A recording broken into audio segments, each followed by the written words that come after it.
Des citoyens interpellés pendant les violences post-électorales croupissent encore en prison. Les avocats de ces détenus politiques dénoncent les conditions qu'ils qualifient d'inhumaines dans lesquelles sont incarcérés ces citoyens à la maison centrale de Conakry. Célébration ce mercredi 9 décembre 2020, la journée internationale de la lutte contre la corruption. En Guinée, elle a été célébrée sous le slogan « Unis contre la corruption ».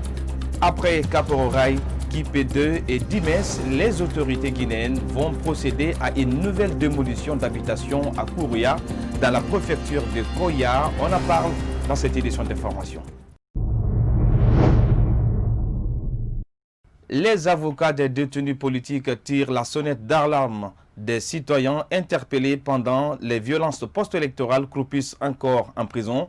Plusieurs d'entre eux sont incarcérés à la maison centrale de Conakry dans les conditions qualifiées d'inhumaines. Reportage Ibrahima Souribari à la Souma. Le juge d'instruction du tribunal de première instance de Dixine s'est récemment déclaré incompétent à juger le dossier de Ousmane Gawal Diallo. À cause de la présence de plusieurs mineurs, l'affaire a été transférée devant le tribunal pour enfants. Depuis, les conditions de vie de ces prisonniers sont déplorables selon cet avocat. Ils ont procédé à l'interpellation de plus de 400 personnes, y compris les membres de l'IFDG, M. Ousmane Gawal, M. Ablaïba de Kindia, M. Seloubal de l'Abbé, M. Etienne Soropogui, M. Elhaj Ibrahim Chérifouba et autres. La prison, c'est toujours la prison, surtout en Afrique et notamment en Guinée. Parmi ces détenus, Etienne Soropogui, président du mouvement Nos Valeurs Communes et membre de l'ANAD, a été admis à l'hôpital Ignace Dine. Malgré son mauvais état de santé, il a été reconduit à la maison centrale de Conakry. Une chose que déplore son avocat, Maître Alseni Aïssata Diallo. Etienne Soropogui, je suis très désolé de vous le dire parce on s'est battu pour qu'il soit admis dans un centre hospitalier à Ignace Dine précisément. Mais hier, les services pénitentiaires sont partis le reprendre encore et pour le faire retourner à la maison centrale. Étant donné qu'il ne s'est pas encore rétabli, il est toujours malade. Construit pour accueillir 300 détenus, la maison centrale de Conakry compte de nos jours plus de 2000 pensionnaires. Malgré quelques modifications apportées au niveau de l'infrastructure, cette prison est surpeuplée. Après Kapororaï, Kipé-2 et Dimès, les autorités guinéennes vont procéder à une nouvelle démolition d'habitations à Kouria dans la préfecture de Koya.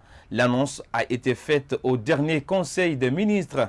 Les autorités locales l'ont notifié aux occupants sommés de quitter rapidement les lieux. Lundi, une de nos équipes s'est rendue sur les lieux, Yaya Oumoubari et Ibrahima Paï Kamara.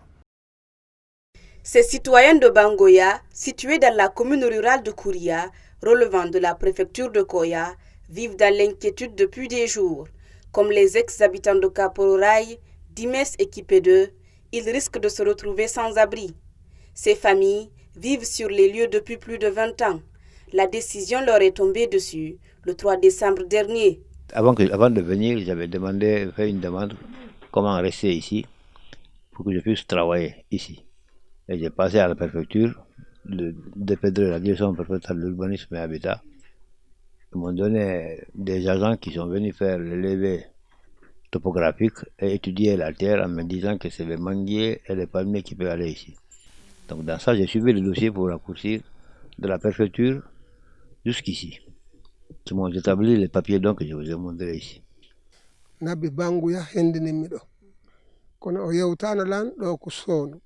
C'est Nabi Bangouya qui m'a vendu ici. Il ne m'avait pas dit que c'était une zone réservée. Aujourd'hui, ça fait 22 ans que je vis là et l'État me dit que c'est une zone réservée. Donc je suis inquiet et toute la communauté l'est aussi. Si aujourd'hui l'État se réclame propriétaire d'ici, je suis choqué.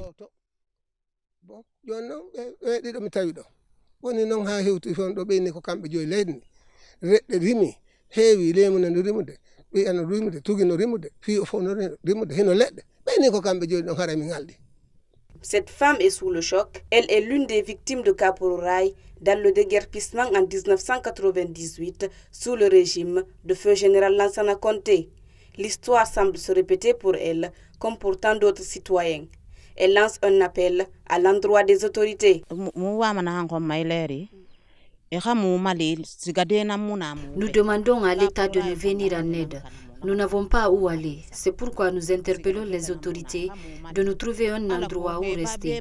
Ou bien nous serons tous à la belle étoile. Dans le souci d'équilibrer l'information, nous avons tenté de joindre les autorités locales qui n'ont pas voulu se prêter à nos questions. En attendant, près de 300 personnes attendent des réponses qui tardent à arriver. Une immatriculation et rématriculation des engins s'impose dès le début du mois de janvier 2021. Annonce du ministre des Transports Aboubakar Silla, une nouvelle qui résulte d'une part et inquiète d'autre part à cause du prix de la carte grise désormais fixé entre 200 000 et 1 million de francs guinéens. Alpha Omar Diallo et Ibrahima Khalid Silla. À la gare routière de Bambeto, la nouvelle réjouit même si le prix des cartes grises fait grincer des dents. Elle coûtera entre 200 000 et 1 million de francs guinéens. Carte grise, ça nous gongle le mot. Changer la carte grise n'est pas un problème, mais changer avec un coût très élevé serait très compliqué. C'est pas tout le monde qui gagne autant. Même avis, c'est le chef de ligne Conakry Labé qui met un accent sur l'octroi permis de conduire. C'est très important parce que c'est un bon avantage dans ça, parce que de n'importe comment il prend. Même il y a l'autre qui sont, il n'est même pas donné le Kadaki. Ils sont partis pour chercher. Si tu envoies l'argent avec les photos, il va gagner le permis. Le conseiller économique du ministère des Transports estime que la décision pourrait aider les propriétaires d'engins à avoir des documents infalsifiables afin de donner du crédit au transport guinéen à l'international. Un processus qui est normal, et suivant une certaine périodicité dans tous les États au monde, ce processus se passe. La Guinée même a accusé beaucoup de retard puisque le système que nous avons en place date du début des années 90. Donc notre pays a accusé un important retard quant à la mise en œuvre de ce processus. Partout où vous partez, que ce soit dans les pays de la sous-région ou bien ailleurs dans le monde, ce processus est déjà en vigueur. Donc il n'y a aucune arnaque en la matière. La dernière réimmatriculation des engins en Guinée date de 1992. Et puis, le 9 décembre de chaque année marque la journée internationale de la lutte contre la corruption. Elle a été célébrée à la Blue Zone de Kaloum par l'Agence nationale de lutte contre la corruption sous le slogan « Unis contre la corruption ». Mohamed Traoré et Moustapha Diané, reportage. La journée internationale de la lutte contre la corruption est célébrée le 9 décembre de chaque année à la suite de l'adoption de la Convention des Nations Unies en 2003. Les conséquences de la corruption sont énormes, laisse entendre Abdul Latif Aïdara, chargé du programme de gouvernance du PNUD en Guinée. La corruption a contribué dans une large mesure à l'instabilité, à l'aggravation de la pauvreté et à l'éclatement de guerres civiles dans un grand nombre de pays. À l'occasion de la Journée internationale de lutte contre la corruption, nous affirmons notre engagement à mettre fin à la tromperie et à toutes les pratiques qui menacent l'agenda 2030 et à nos efforts pour parvenir à la paix et à la prospérité pour tous. Malgré les moyens mis en place pour endiguer cette pratique, la donne ne change pas. En Guinée, l'adoption de la loi L 2017-041/A1 du 4 juillet 2017 portant prévention, détection et répression de la corruption et pratiques assimilées avait certes suscité un grand espoir chez bon nombre de Guinéens et amis de la Guinée. Mais, il faut se le dire, vous conviendrez avec moi que ce n'est qu'un début. Selon le rapport de Transparency International en 2019, la Guinée occupe la 130e place sur 180 des pays les plus corrompus dans le monde à travers l'indice de perception de la corruption.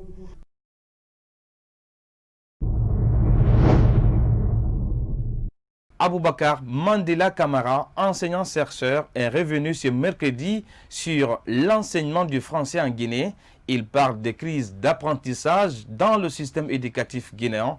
Kadiatou Bari et Ibrahima Payi Kamara pour plus de détails. Le système éducatif guinéen est confronté à d'énormes difficultés. Des élèves ont du mal à comprendre et à bien s'exprimer en français dans certaines écoles. Selon Aboubakar Mandela Camara, enseignant-chercheur, au moins 48% des enseignants ne devraient pas être dans une classe. Notre génération est frappée, beaucoup plus frappée par cette crise de l'apprentissage. Parmi les principales causes, c'est d'abord le faible niveau des formateurs.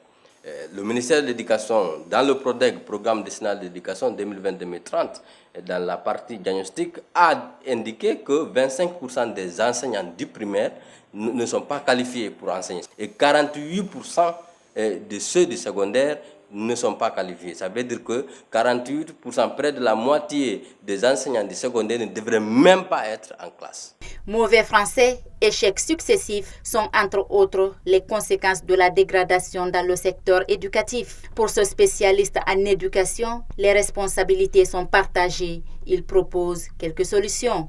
Parmi ces conséquences, c'est d'abord le redoublement. Comment est-ce que l'enfant peut passer en classe supérieure? Mais le problème, c'est que le redoublement aussi, et le taux d'abandon est très élevé. Non, la première solution à envisager, c'est l'adaptation des programmes, les curricula. Nos programmes d'enseignement ne sont pas adaptés pour la plupart aux réalités socio-culturelles et historiques de notre pays. Cet enseignant-chercheur rappelle que rien n'a été prévu pour la formation des formateurs afin de rehausser le niveau des enseignants. Pourtant, la Guinée est en déficit d'enseignants de la langue française. Le manque des petites coupures, notamment des billets de 500 et 1000 francs guinéens dans le secteur du transport, est devenu un véritable casse-tête à Conakry. Cette situation entraîne parfois des disputes entre chauffeurs de transport en commun et passagers. Suivez. Les billets de 500 et de 1000 francs se font rares ces derniers temps.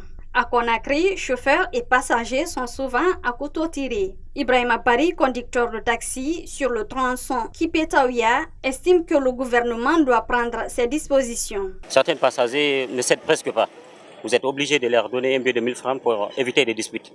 Il y a d'autres aussi qui pardonnent. Et bon, compte tenu de cette réalité, il faut que le gouvernement prenne ses dispositions pour faire au moins le tronçon à 2000. Mettre le nombre de passagers à 3 derrière, une personne devant. Comme ça, au moins, ça va essayer de réduire ces difficultés.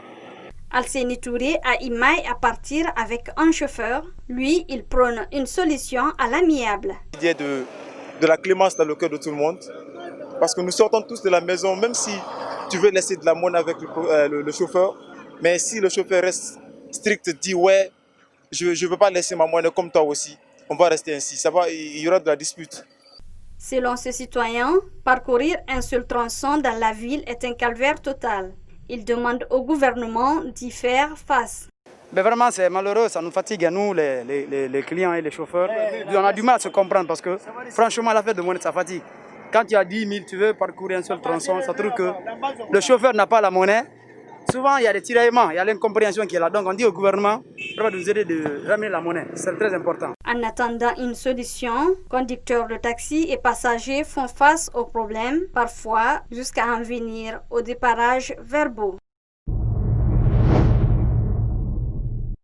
Les jeunes de Kipé ont désormais leur maison commune. Un bâtiment flambant neuf a été inauguré ce mercredi. Angéline Guilavogui et Sayon Kamara, reportage. Des pas de danse esquissés par les jeunes de Kipé pour exprimer leur joie. Un bâtiment de 7 bureaux équipés, une grande salle de réunion et 5 toilettes. C'est désormais la maison des jeunes de Kipé. En posant cet autre acte, il démontre que le fait de dédier ces mandats aux jeunes et aux femmes, cela n'est pas un slogan vain, c'est plutôt une vision, une détermination et bien sûr suivi d'actes concrets comme ce que nous constatons ce matin par la remise de cette maison des jeunes aux jeunes de Kipé, aux jeunes de Ratoma. Et donc, je m'attends à une gestion professionnelle, transparente et inclusive. Moustapha Diakité a été nommé directeur général de la jeunesse sur place. Il rassure quant au bon fonctionnement des lieux. Et mes sentiments sont ceux d'une grande satisfaction Après plusieurs années d'attente, Kipé a enfin sa maison de jeunes. Nous comptons faire de ce lieu un réceptacle culturel où la diversité va s'exprimer, où la richesse de notre culture connaîtra une pleine éclosion. C'est ce combat que nous avons mené et je pense que l'honneur aujourd'hui me choisit pour diriger cette maison. Je pense que l'équipe qui m'accompagnera, nous serons à la hauteur de cette responsabilité qui nous est confiée. La première autorité de Kipé exprime sa joie. Les remerciements vont aux partenaires chinois, Marc Gandos, qui ont donné le meilleur d'eux-mêmes techniquement pour la réalisation de cet édifice. Pour terminer, nous demandons à toute la population de Kipé d'être le gardien de cette maison. Le projet de construction des maisons de jeunes a vu le jour en 2014 sous la recommandation d'Alpha Condé.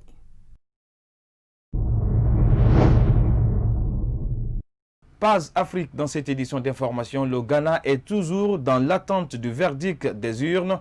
L'annonce des résultats des élections législatives et présidentielles est reportée pour mardi soir par la commission électorale, alors que les deux principaux candidats à la magistrature suprême revendiquent chacun sa victoire.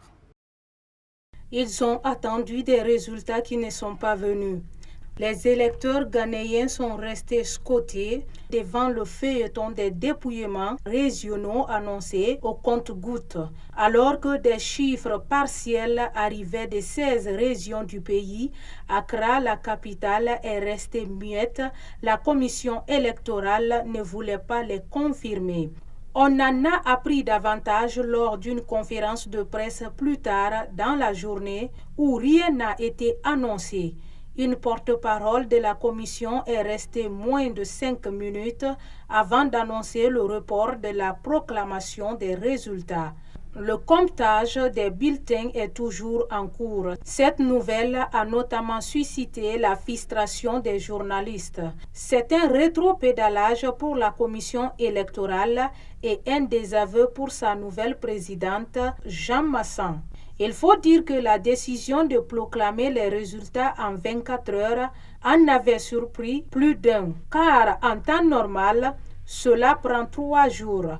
Mais cette année, la commission avait décentralisé le système de transmission des résultats, recevant des données des centres de dépouillement dans 16 régions du pays, au lieu des 275 districts électoraux. Et cela devrait accélérer tout le processus. Ailleurs, dans l'arène politique, les deux candidats à la présidentielle se disputent la victoire. Le président sortant Nana Akufo-Addo a déclaré mardi être sûr de l'emporter. Son rival John Dramani Mahama l'a mis en garde contre toute tentative de voler l'élection présidentielle.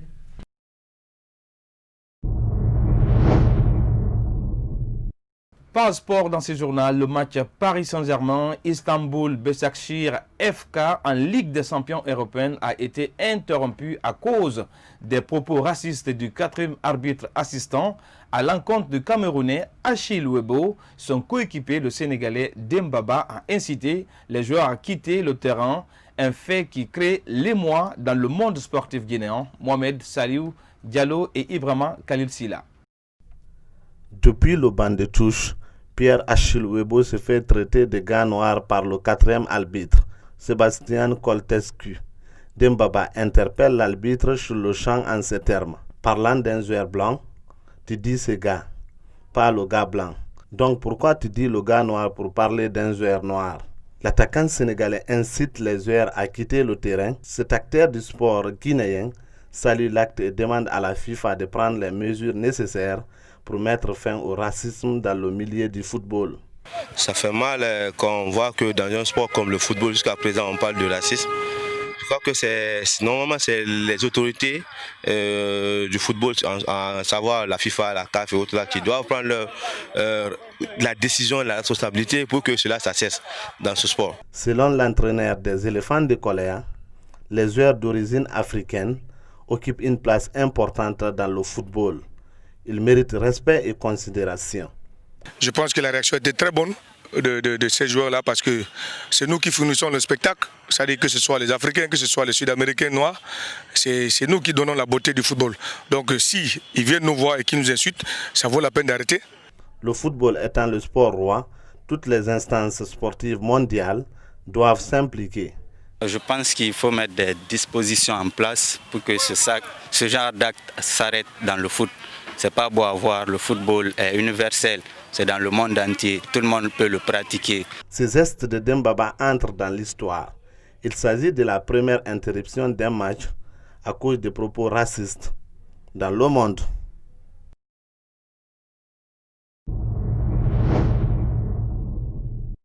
C'était tout pour cette édition d'information. Merci de l'avoir suivi et le programme continue sur Star 21 TV. Merci à toute l'équipe technique et rédactionnelle qui m'ont permis de présenter ce journal. On se reprend pour d'autres informations sur la télé du 21e siècle. Au revoir.